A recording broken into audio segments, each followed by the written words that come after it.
He's a CMA award-winning journalist, author, and musical consultant. That's a lot.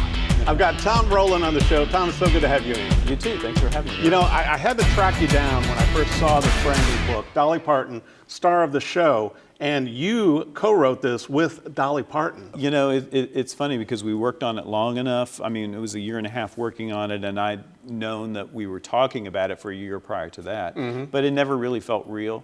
You know, even after I signed a contract, and all, I mean, it never felt real until I actually saw a copy of the book, and it's like, wow, this really happened. What amazed me was the depth, like things that just surprised me when I was going through the book after I got it in, Tom, and it's like the microphones that Dolly used. Yeah.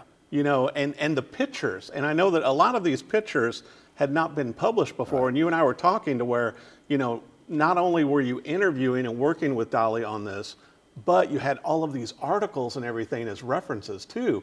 This is a lot of information for any Dolly Parton or country music fan, wouldn't you say? I can't take credit for all of that because there's other people who were involved in the photos and all of that, Right. and the amount of detail that her team did a lot of research that saved me a lot of work, and but they came up with a lot of stuff, and you know then I had to sit. Sometimes I'd be working till 2 or 3 in the morning, sitting reading and sifting through all these stories and finding little nuggets of stuff, and some of it was stuff she didn't even know.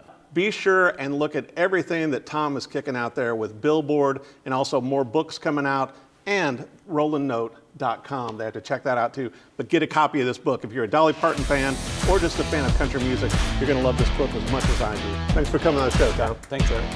Get your own copy.